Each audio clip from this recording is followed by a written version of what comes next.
The truth about cortisol, fasting and midlife weight gain for women 50 plus. Is fasting making you fat? Here's why.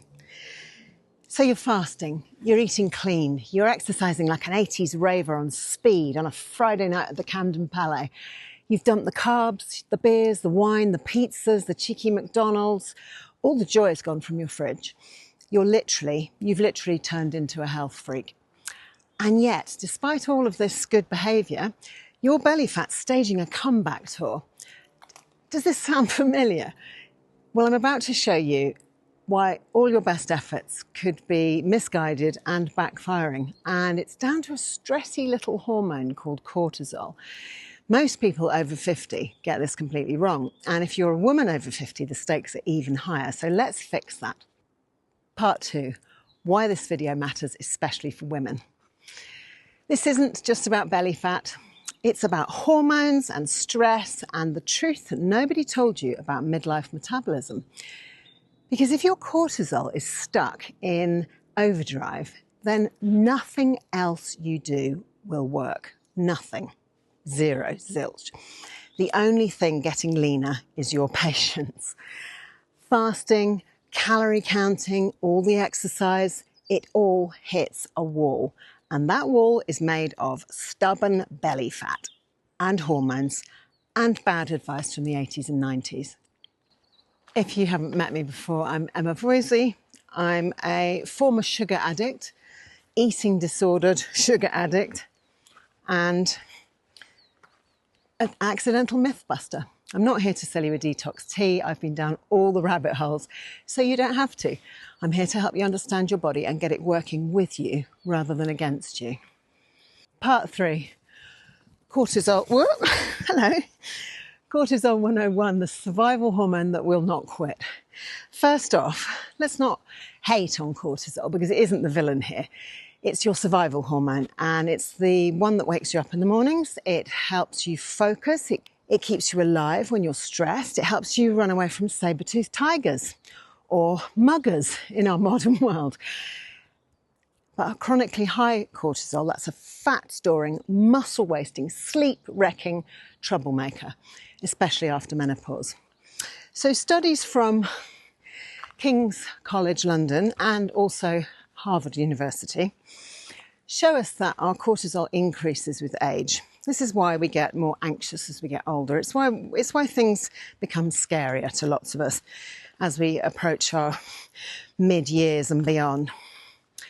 And one longitudinal study tracked diurnal cortisol slopes, and it found that, bear with me, I'm going to explain that. So it found that older women, older adults, particularly women post-menopause, often show a flatter curve, meaning their cortisol stays higher throughout the day. So it's meant to spike to wake you up in the morning and then it goes back down again. It's not meant to spike and stay high. So whoa, slow down there, Leslie. What the hey is diurnal cortisol? I hear someone at the back saying, wait, what does that mean? Don't worry, I shall explain. So, in plain English, the diurnal cortisol slope refers to how your cortisol levels rise and fall naturally through the day. So a healthy pattern is when cortisol peaks in the morning to wake you up and energize you, and then it declines slowly through the day, hitting its lowest point at bedtime so that you can go to sleep. Or an unhealthy or a flat pattern is where cortisol doesn't drop properly. Instead, it just stays elevated all day, or it dips at the wrong times, which is then linked to poor sleep, fat storage, especially belly fat, chronic fatigue, higher risk of disease, and it's often seen in people with chronic stress, burnout, poor sleep, or those with hormone imbalances like postmenopausal women. And when your cortisol rises, it also raises your blood sugar, even if you haven't eaten, especially if you've just been getting by on coffee. And how often do I have people say to me, oh, I'm not really a breakfast person. I never have been. I just drink my coffee in the morning and then I don't feel hungry. And it's not a good pattern to be in. And why is this? Why don't you feel hungry? So your liver releases stored glucose in response to the danger signal from your brain. But in the absence of danger, there's no tigers, there's no muggers. What happens to all the sugar? It gets stored as fat right where we don't want it. And of course, too much cortisol also breaks down our muscle tissue to supply amino acids for fuel, which is the exact opposite of what you want during midlife fat loss. So if you've been wondering why you keep getting softer and spongier and all your tone has packed its bags and left the building, this is why. Add in, which is what people do, isn't it? Add in chronic cardio, things just get worse. Those long jogs, those 10K runs, or HIIT marathons, they might feel virtuous. It might feel like this is going to do it, this is going to burn off my belly fat, but they can just end up keeping your cortisol elevated for hours at a time. Studies from the University of North Carolina show that excessive cardio without adequate recovery will keep your body stuck in fight or flight mode, or what scientists call HPA axis activation. That's your brain constantly telling your body it's in danger, even when you're just hungry or tired or stressed from work. And over time, this is going to drain your energy, mess with your thyroid hormones, and makes it even harder to lose fat, especially around the belly. Unfair? Well, nobody ever said life was fair now, did they?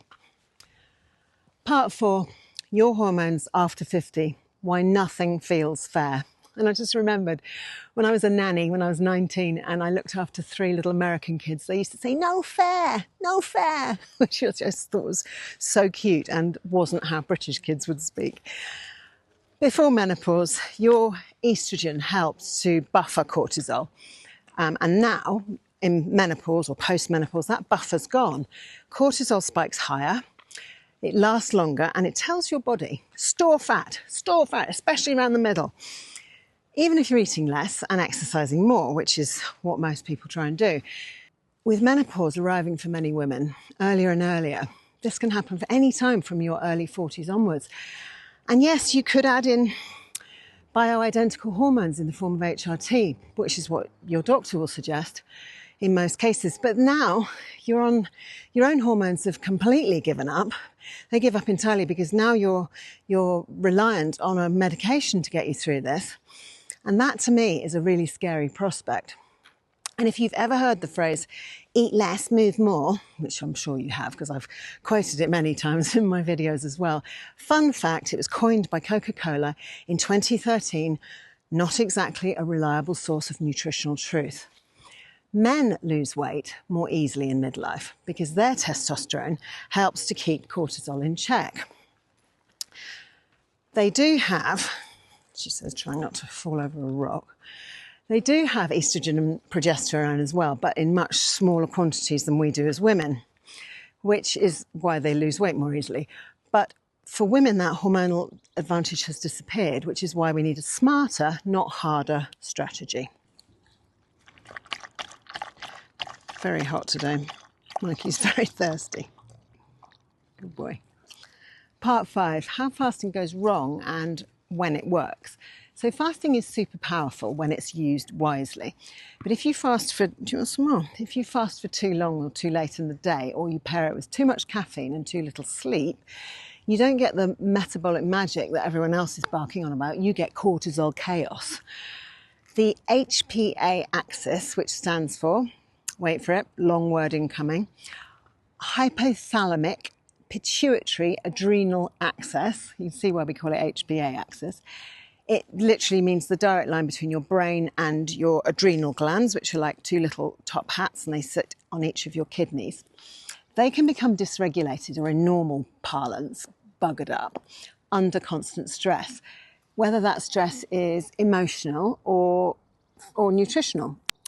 And fasting under the wrong conditions, that sends stress signals that your brain misinterprets as, wait for it, famine. So your good old brain releases the cortisol, then your blood sugar goes up, insulin races after it, fat storage wins again, and this is why some people gain weight or plateau despite the clean eating and the long fasts.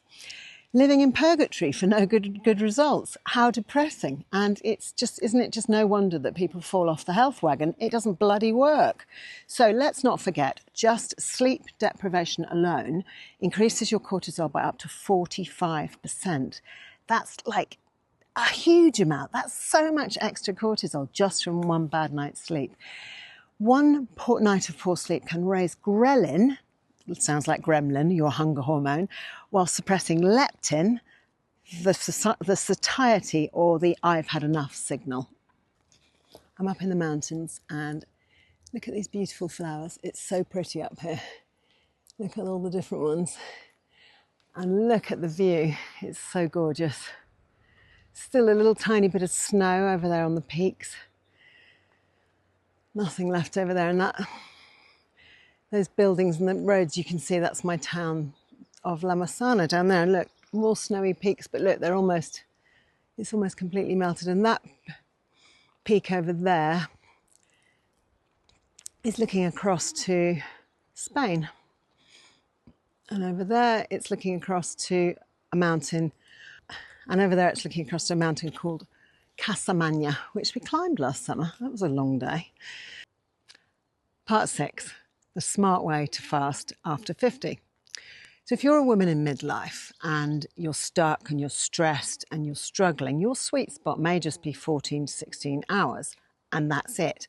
Forget OMAD marathons or dry fasting sprints. What works for you is gentle fasts, eating earlier in the day, prioritising protein at your first meal, and sleeping like it's your job. And the sleeping bit of it is so important. It's really, really worth working on that, because it's kind of like the difference between life or death, or good life and not good life. This isn't even biohacking. It's just good biology. And studies consistently show us that eating earlier aligns with circadian insulin sensitivity, meaning that your body handles food better in the mornings and up to sort of lunchtime than it does later in the day and at night time. A lot of my clients are really terrified of this and this shift, and I was too. It's really hard to start with. No evening eating. How will I watch Netflix and chill? How will I eat with the family? What about wine? Why can't I have wine in the evenings? And I know, I've been there. I did it too. I've heard all the reasons why this is going to be impossible. And then I've heard some more. And I found it hard too for about 2 months. Because, I used to eat right up to bedtime. And then I adjusted. Oh, hi, Max. You will find it unnecessarily hard if you undereat protein in the daytimes. Your brain will still tell you you're hungry right up to bedtime if you haven't had enough to eat during the days. So make it easier on yourself. Eat enough, nourish yourself, and learn instead how to eat 1 gram per pound of ideal body weight of protein. So let's talk about that again, because it raises a lot of questions. A quick side note on that protein point. Some experts, like Dr. Georgia Ede, recommend 0.6 grams per pound of ideal body weight, and other experts suggest you only need 1 gram per pound of lean body mass, which is obviously lower than ideal body weight. And it's quite difficult to work out what your lean body mass is without having either an MRI scan or a really good DEXA scan. And some say they aren't that reliable. So I feel that the 1 gram per pound of ideal body weight is just a nice, easy round number, and it's easy to aim for. And I don't hit it every day. Some days most days I'm probably closer to 110, 120 grams, whereas I should be nearer 130.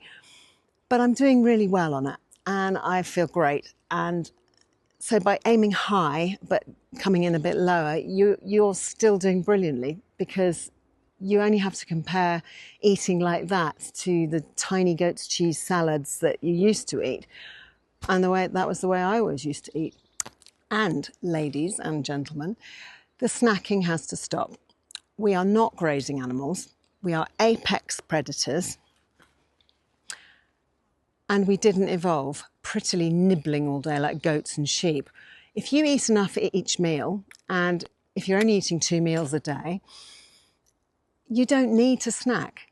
You don't need to eat anything at all between the end of that meal and the beginning of your next meal.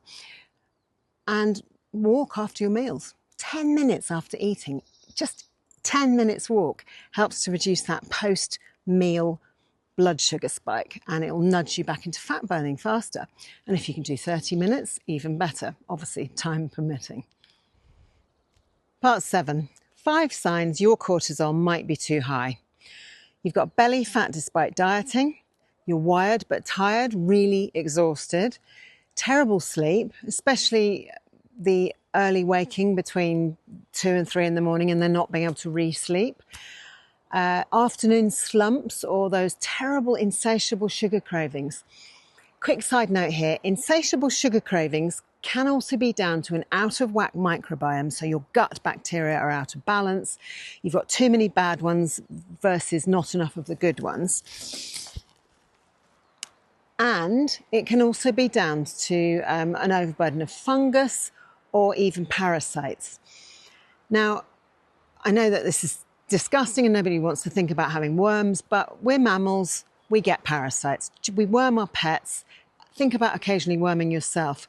I used a company recently in the UK where I bought herbal wormers for the dog and for the 2 cats. They were excellent. They mail ordered, all natural ingredients. You can go down the chemical route if you prefer, but just think about that, because you know, those insatiable sugar cravings, they may not be anything to do with you, because those parasites, if you do have parasites living inside you, they love sugar lovers. So worth thinking about. And number 5, feeling anxious, overwhelmed, or on edge. If you tick 2 or more, if you tick 2 or more of those boxes, then it's time to stop blaming your lack of willpower and make a new plan. So part 8, how are we going to lower this cortisol? And here's how we're going to do it. No monk life required. Here's what actually helps. We can keep fasts short, just 14 to 16 hours maximum. Eat your dinner early in the day, so you know, make it a late lunch rather than an evening meal, not late into the evening. And make your first meal protein rich to blunt that cortisol spike in the morning. Daily walking and strength training, lifting heavy, no pink weights, use functional compound movements like planks and pull-ups and press-ups and lunges and squats. Things which are going to make you strong for real life activities and use lots of muscle groups in the process. And sprints. According to Dr. Sean O'Mara, this is the most bang for your buck exercise that you can do, because it's the quickest and, you know, the shortest time spent doing it for the most reward. Brilliant for targeting visceral fat. That's the fat that collects around our organs. Intersperse with your walking. So you go out for a walk and you just throw some sprints in, and they don't have to be for very long. And intersperse them with your walks. My sprints are not very fast, especially when I'm sprinting uphill. It's almost, you know, it's almost just a bit faster than walking speed, but it's as fast and as hard as I can go. And that's what's having the training effect. No one expects to see grandma racing down the road for the bus, waving a bus pass, running in her Adidas Gazelles. So you can really impress people with this one.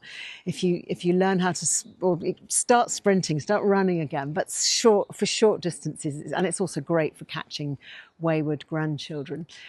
Morning sunlight, that's the next one. This will anchor your circadian rhythm and reduce cortisol spike, reduce the cortisol later in the day. Evening sunset too, really important. And dimming the lights in the evening. So don't, because it's dark outside, don't make your house like Crystal Palace. Blue light, which comes from the artificial lighting in our homes and from our screens, suppresses melatonin production and elevates cortisol at night time. Electrolytes, they are essential for calming the nervous system. Make your own, save yourself a small fortune. And then you're not having any of the rubbish. And then all the ones that I look at on the shelves in the likes of the health food shop seem to have things like fructose and glucose in them, which you really don't need and you don't want. Part 9, you are definitely not broken. This isn't your fault. You're not lazy. You're not broken. You're just living in a system that never studied women over 50. But we're going to rewrite that, and we're doing that right now. And I just have to tell you that on the way up here, I saw 2 baby red squirrels, and you hardly ever see red squirrels, even though we have them here in Andorra. And these two were obviously babies because they didn't run away. And here's a little clip of them. You can just see this one in the tree here. So gorgeous. And I always think I should see them more often than I do, but they're very secretive, not like the grey squirrels. Support your cortisol. Eat the real food. Skip the starches, all of them. That includes the sweet potatoes and the beets and the carrots. That's where all the sugar's hanging out, as well as the healthy whole grains like the quinoa and the brown rice. And FYI, gluten-free doesn't mean healthy. Usually it means ultra-processed, and organic and vegan are marketing labels, not guarantees. Check the ingredients, ditch the things which were invented in a lab and made in a factory. Get back to real single ingredient foods. If you're eating something that's got more than 4 or 5 ingredients in it, you might want to really ask yourself why you need to eat that food. Get back to the kitchen. Get back to real single ingredient foods.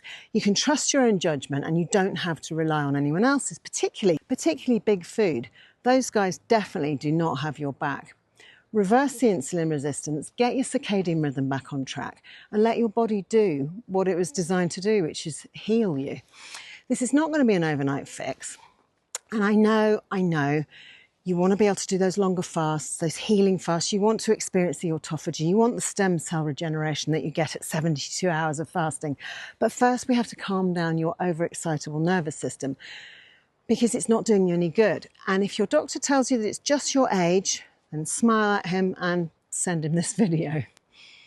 Not that he'll watch it. If this has opened your eyes, hit like, subscribe and share it with a friend who's still fasting herself into a cortisol spiral. And don't forget, there's a link down in the description to my weekly newsletter, Stronger, Leaner, Smarter. It's where I share more of the latest science plus more of the gems that your GP never mentions. Until next time, nourish, don't punish, and walk away from calorie counting, literally.